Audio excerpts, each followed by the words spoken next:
Preparing to stream.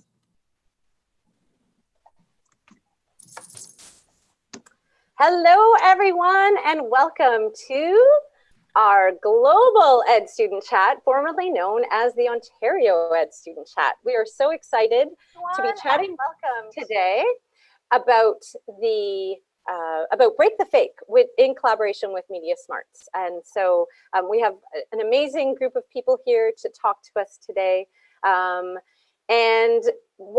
Just so you know, the Global Ed Student Chat is a student-led Twitter chat that connects K-12 students around the world to discuss topics and questions related to character education, social justice, and citizenship. Global Ed Student Chat creates opportunities for students to network with other students in a literacy-rich learning environment, to experience social media as a powerful platform for learning, and to establish a positive digital footprint. So thank you everyone for joining us.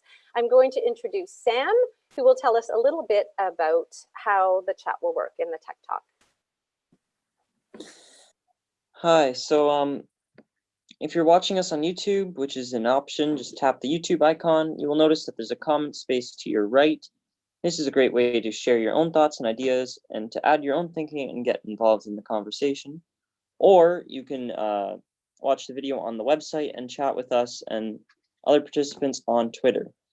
To do that, you follow us on hashtag GlobalEdSsChat. To read the ideas, thoughts, and questions shared by others, use that same hashtag to add your own thinking and get involved in the conversation. If you have questions, we will bring them to the panel. Please remember the audience for this chat is K-12, so your comments and questions should be appropriate for all ages. Thank you so much, Sam. And before we allow the guest panelists and the student team to introduce themselves, I would like to welcome Tina Cortese. Tina and I were students together at Ontario Tech University. She is an accomplished and versatile award-winning broadcast executive, a producer, and cross-platform journalist. She was instrumental in building and growing news programming as the general manager and vice president of City TV Toronto for Rogers Media.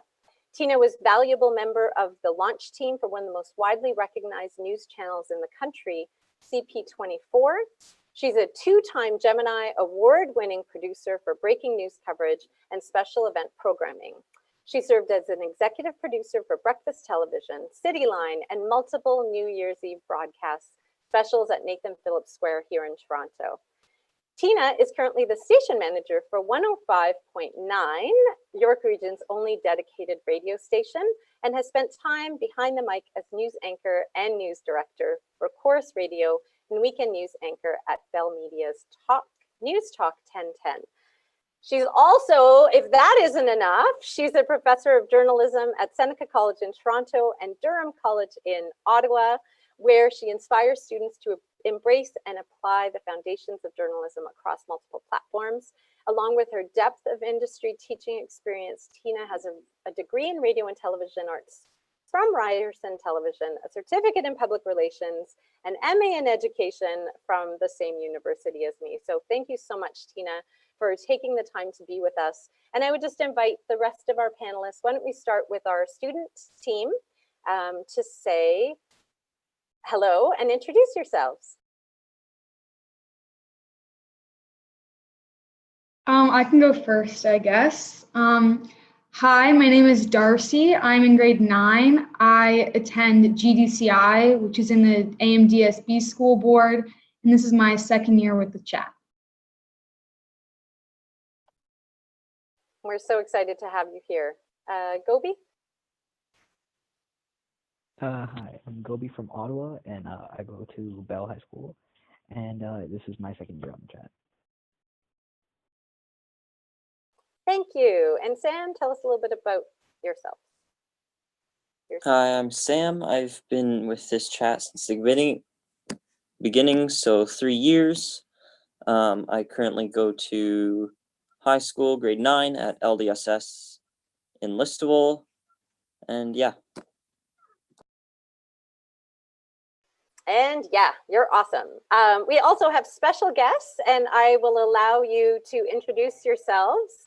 Our students from South Carleton High School.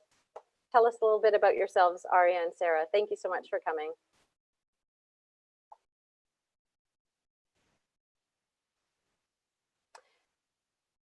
Go ahead, I unmuted you.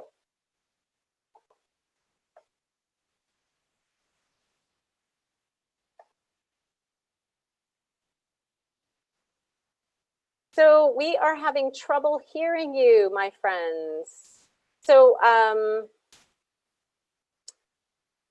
not sure what that is all about because I have unmuted you.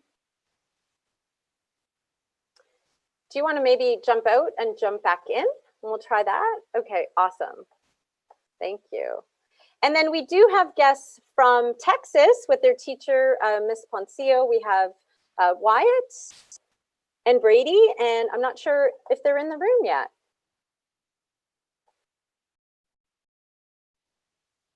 So I should tell you that we, with Google Hangouts on Air Live going away, we have tried Zoom Live. So we're hoping that we don't have very many technical issues today, but certainly it's a very different platform than everyone is used to. So we are going to get started. Tina, did you want to add anything to your introduction before we move on? No, I just wanted to say thank you to you, Jennifer, for including me in this conversation. I look forward to it for sure.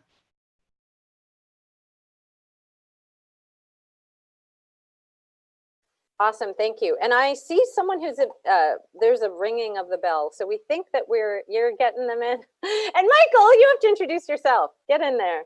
Hi, Michael Drezick. I am a tech integrator at Lakeshore CSD here in Angola, New York. New to joining the team for GlobalEdSsChat and excited to help moderate and amplify all of these amazing student voices around the globe. So thank you for welcoming me on. And we're so excited to have you. We actually know that Brady and Wyatt are just waiting on the host to let them in. Yep. Was Mrs. Poncio supposed to be coming into the Zoom? Yep, she is, I think, because Wyatt and Brady are with her. Oh, okay. That was my mistake. I'll work to get them in. All right. Awesome. And then once we get them in, we're going to get started with our Tweet and Talk. So I would ask, please, I'm just, that Darcy, can you tell us the norms for how we're going to speak together, please? Share those. Sure. So the norms are there'll be 20 minutes to discuss one or more questions. Please be mindful that this chat is open to K-12 students. Active participation from classes who are watching, and all comments made during the chat should be positive and productive. Everyone is entitled to their own opinion. You may not agree with something someone has said, but we ask that when challenging an idea, that you respectfully disagree with the idea and not the individual person. Thank you so much, Darcy. And for those of you who are watching for the first time, our Tweet and Talk norms were co-constructed with the kids. We have never had an issue as a result. And I think it's just so wonderful that we can have a conversation and respect those norms. So thank you for sharing them, Darcy. And thank you everyone for your contributions for today. So do we have our friends from Ottawa or our friends from Texas in yet? Each want to try again? Sarah and Aria? Hi, is the sound working? Yay, it is. Fantastic. So hi everyone, I'm Aria. I'm in grade 11 at South Carleton High School, which is in the OCDSB school board in Ottawa. And I'm Sarah, I'm also in grade 11. We're so happy that you're here. Thank you for joining us. And then are we on? Do we have our friends from Texas in yet or no? I am working with them right now. I hit the wrong button and I'm emailing them the link. They are ready and live and waiting to go. So we should have them shortly. Okay, perfect. We are going to get started. Why don't we get started? That way we can get working here. All right, so I would ask Gobi that you start us off with the first question, please. Okay, so our first question for today is, what is fake news and why do you think fake news spread so quickly?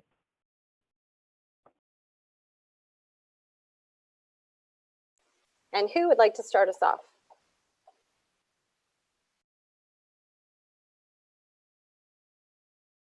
I can start us off, I guess, if no one else wants to go up.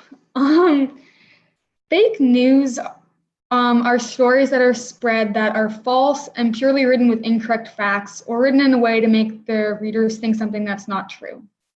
I think fake news spreads really quickly because it's more exciting than real news. And people, even in the back of their minds, even if they don't believe it, they find it more exciting and they get a rush, so then they choose to believe it. Oh, interesting. Yeah, I'd like to add to that. I think I find that fascinating that part of the definition of fake news is that it's more interesting than real news.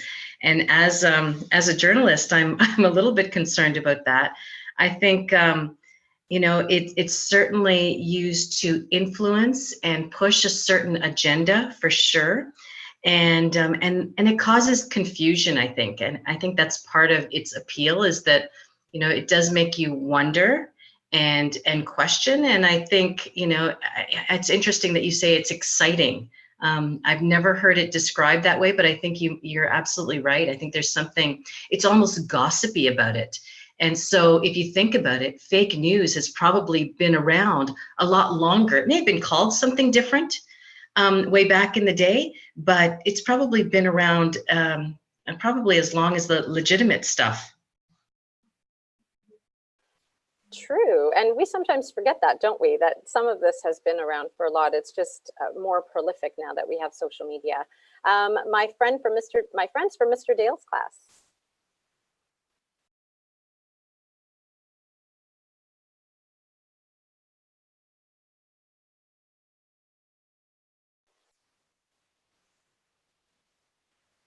We can't hear you again. What's happening?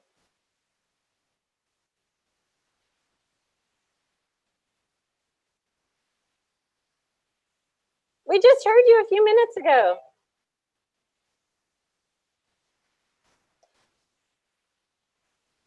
All right, well, they're figuring out their tech again. Sam or Gobi?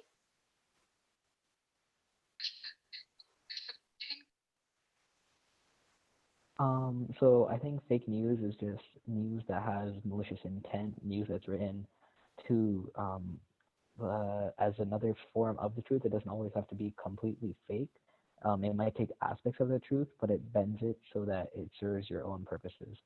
It spreads really quickly because of the fact that a lot of people share it, because a lot of the time the headlines are very like big and very popular in the current media, which is why it spreads very quickly. Thank you. Tina, did you want to add to what Gobi just said about the popularity?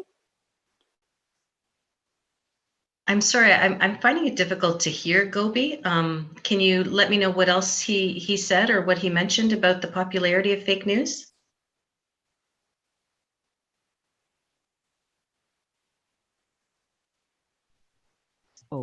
So what I said is that it generally has big headlines and it attracts attention because it's another form of the truth. Yeah, and I think you're right. You get those headlines, those big headlines, and frankly, they look legitimate, right? They look like so many other headlines that you see. And so it looks so real and it's so appealing. I know we're going to get to this discussion or this point a little bit later on in our discussion, but I actually had some of the students in my college journalism class bring a headline forward to me and ask if is this a real news story? Because it really did look legitimate. And that's where our job as readers, as listeners, as viewers, that we have to actually, the responsibility is on us to do a little bit of digging and to find out, is it real, is it legitimate, are there facts behind this story? So I think that all of us suddenly become these citizen journalists. Thank you, Tina. What do you think? Ari and Sarah, do you think you can try your response again?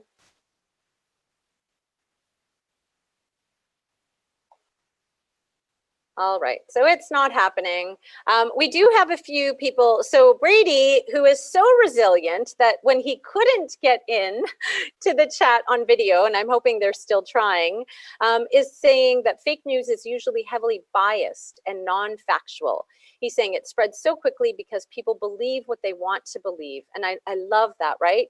That sometimes it feeds into what we perceive about the world already. Thank you.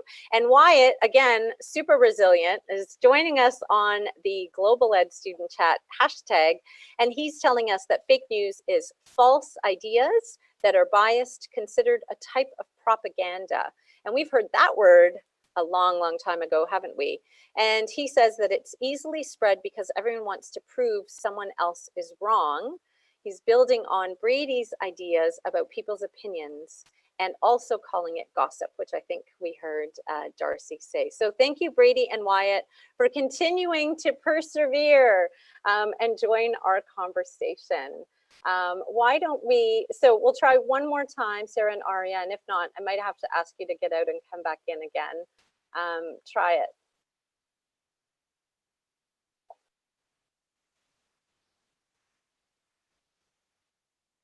Okay, so we're going to move on to question 2. We'd love to hear you on Twitter or put your opinions on Twitter. Michael, do you have any comments in the chat? We have Brock Baker is joining us all the way from Brussels, and we have another student, and we have Ryan. Thank you, Ryan, for joining us. We have Miss Chechi's grade 9s. Woohoo! They're from our school. And do you have anything to add? Michael, you can maybe bring in. Yeah, we also have, I believe, Barbara from Norway, who's here in the Zoom. But if she wants to unmute, she could also probably jump in and say hello. I know on YouTube we have everybody's faces showing. We're still working out the kinks of using this platform and getting the speaker to go large. But I guess I would just echo what people have said here. When I hear the word like propaganda, I do think that usually there's an agenda that someone is sharing around fake news. So we have to really get to the source of why they're sharing it and really analyze those sources. And it comes in so many different ways and forms, and it seems to be on the rise, I guess. So this is why conversations like this are so important. Thank you, Michael. And Barbara, I know your student was going to join us and then had to change your plans. If you did want to participate, we'd love to hear your voice as well.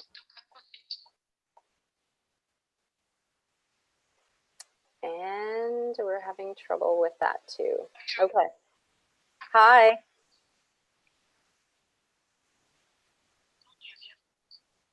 So there is an echo, Barbara. I'm going to mute you if we can figure this out. Those of you watching, thank you so much for persevering with us through our tech issues. Gobi, why don't you move us to question number 2?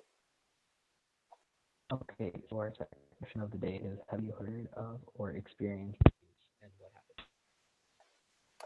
Sorry, can you say the last part again? The question is, have you heard of or experienced fake news and what happened? Awesome. So here's where we're going to share some of our stories of when we've been tricked.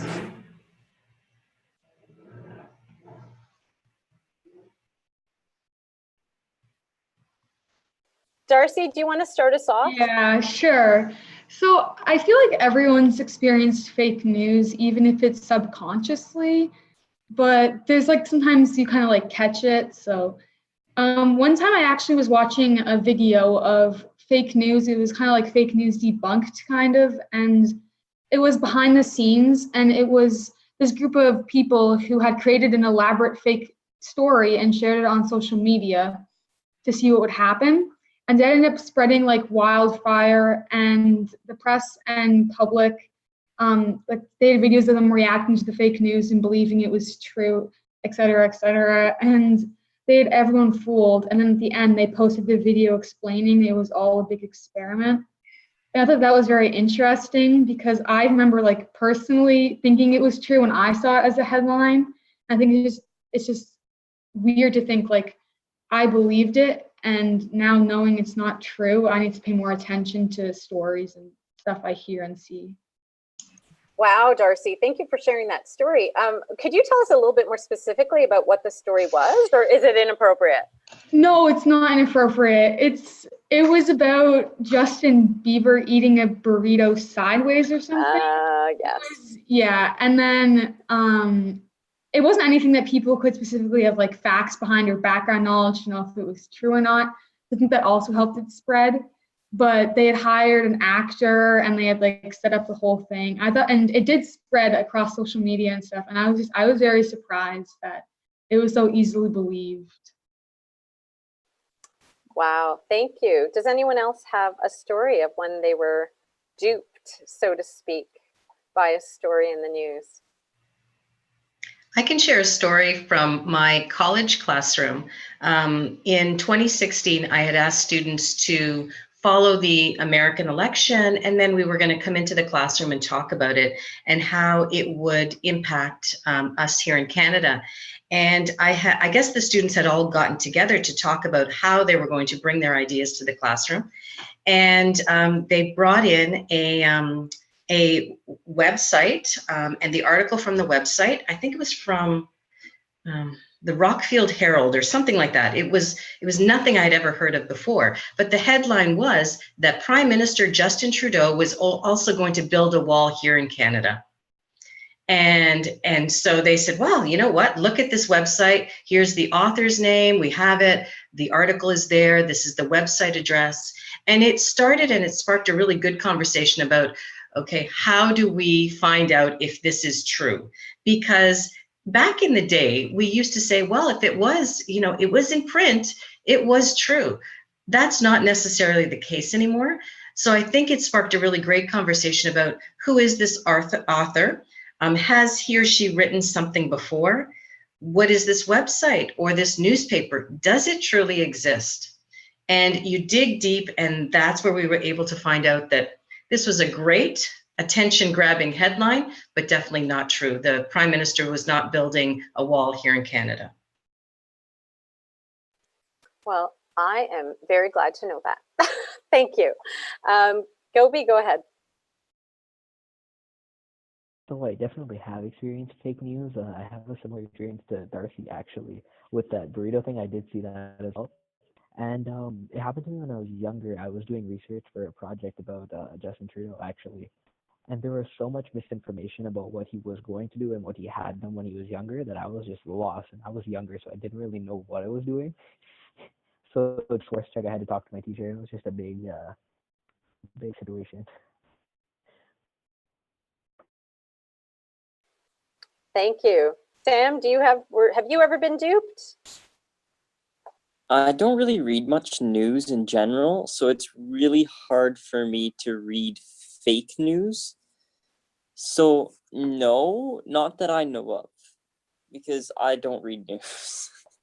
Oh, well, that's a whole other topic in and of itself, my friend. But Yeah.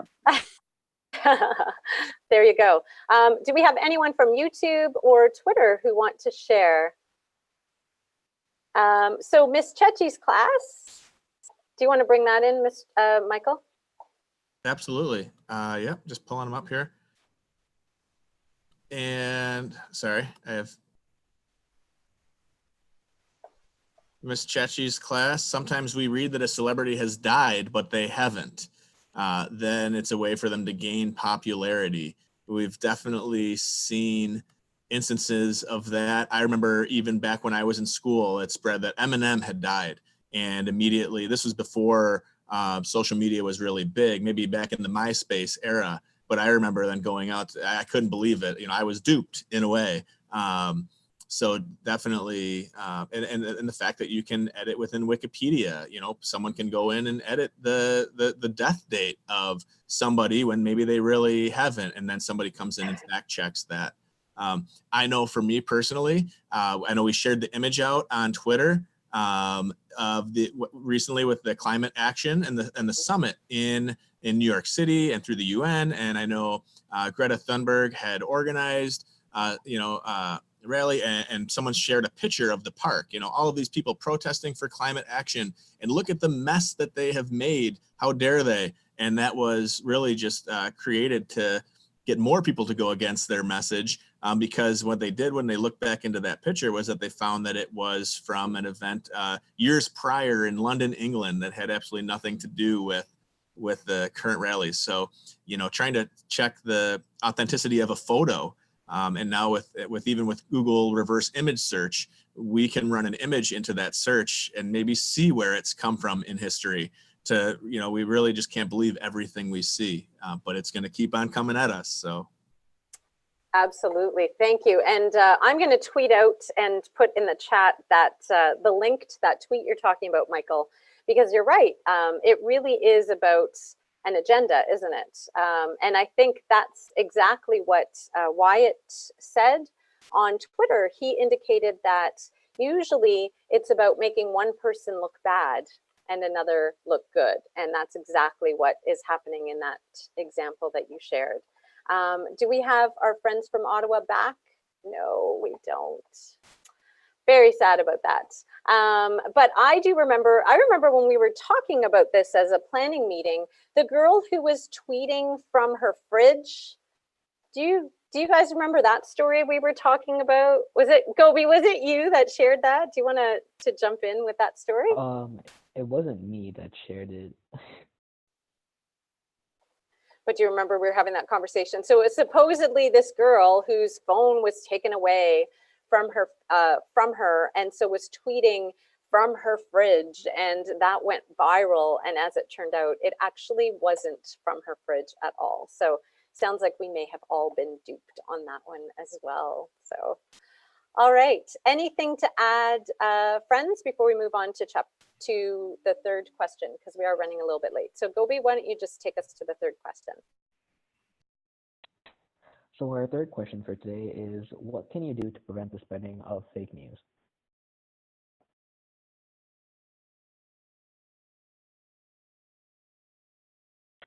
I can start. So what you can do is, first of all, check the author and check the link. A lot of the time, the link itself can give away based on what kind of URL it is or like what the name is. And the author as well, if they have a name on there, you can generally check if it's a reputed journalist or just like a random person.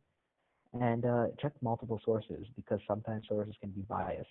So you want to make sure that you're getting the same information from both sides.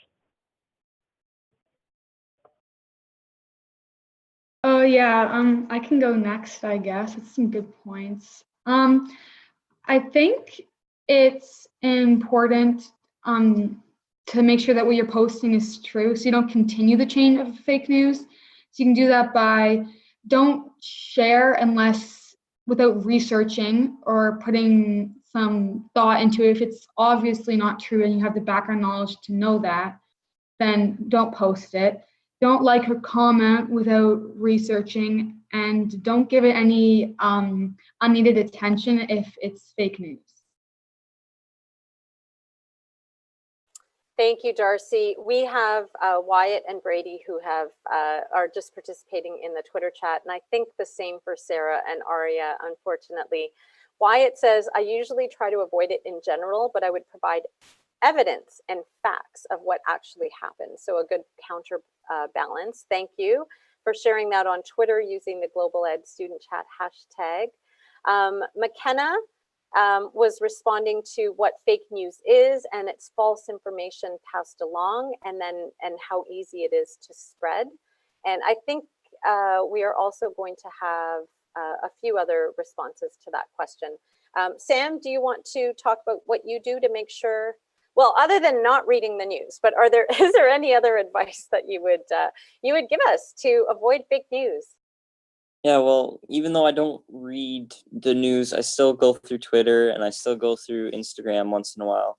And what I do to make sure I'm not reposting anything, if I do repost anything that's not true, is usually I'll try to do my research on it before reposting it or something. If it's really something that is important that maybe shouldn't be spread, then just don't spread it. Like, if you think it's not right, then maybe just don't retweet that comment. Or like, if it's seems like it's fake, just don't spread it. It's as simple as that. And with the bigger things, do your research before you tweet about it. Thank you, Sam. And Tina, we would love to hear what you teach your students or what your perspective is on how to avoid being duped by fake. Thanks, Jennifer. And I think it's a great deal of this lies on media literacy and making sure that so many of us, and I'm so encouraged by this conversation, that so many of the students already are so media literate. Michael already mentioned, it's about reverse searches and sources and checking those images. Where did they come from? There are also some really great fact-checking websites like factcheck.org and a bunch of other ones out there that you can check sources and check the legitimacy of websites. Pay attention to the quality of the content that you're reading. Is it riddled with spelling errors or typos or grammatical errors? Those are red flags that suggest that, this has not been through an editor and it's not legitimate. Check the sources, check the citations, maybe check the publisher's credibility as well if you have a chance, and check the author, as I mentioned before. Go back to that author, find out what else they've written, if anything at all. And we have a lot of great resources at our disposal, so use them. Thank you so much. That's such great advice. We also have Miranda from Twitter who's adding, you can try to find the primary source of that information or article, which is great advice. And using reliable sources and fact checking, which is what you said. So interesting that so many of us buy Amazon products based on reviews. And I am going to share using the hashtag GlobalEdStudentChat as well as Media Lit Week, 2 different sites that you can use to check whether those Amazon reviews are fake, because unfortunately, there are lots and lots and lots of reviews on Amazon that just want you to buy their product, so they're fake as well. So I will share those resources in the link. And Michael, do we have anything from YouTube before we're done?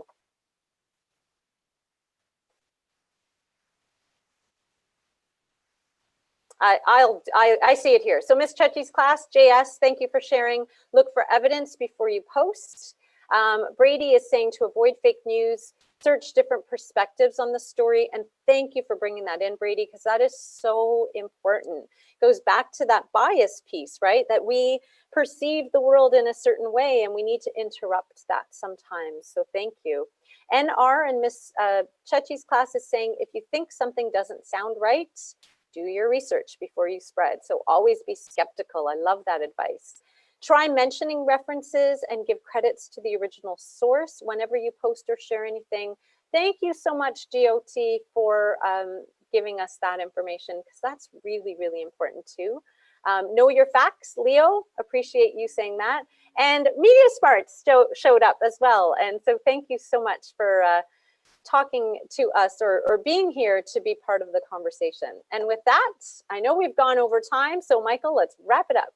Absolutely. Yeah. Thank you so much. I think one of the things that we can take away from this conversation is that we all play a role. We can all do our part. And I want to thank everyone for joining, whether it was on the hashtag GlobalEdStudentChat on Twitter, whether it was on the YouTube chat. Apologies to our friends Wyatt and Brady and Ms. Poncio in Texas with the technical difficulties in getting into the Zoom. We'll make it up to you in some way. Please keep this conversation going. The Twitter slow chat goes throughout the rest of the month. We'd love to hear many voices on this topic. Be sure to include the hashtag GlobalEdStudentChat so that we can continue this interaction. And also hashtag Media Lit Week by Media Smarts, who is also doing a lot of work around Break the Fake this week, but not just for Media Literacy Week, but always. Give a follow to @GlobalEdStudentChat on Twitter. You can visit us on the website at globaledstudentchat.com. And do note that for student, we do have it abbreviated to SS. And keep an eye out for details on next month's chat. We'll be having this posted on the website. We'd love to have you join us. And thanks again for joining, and we will see you online. Bye, everyone. Thank you so much.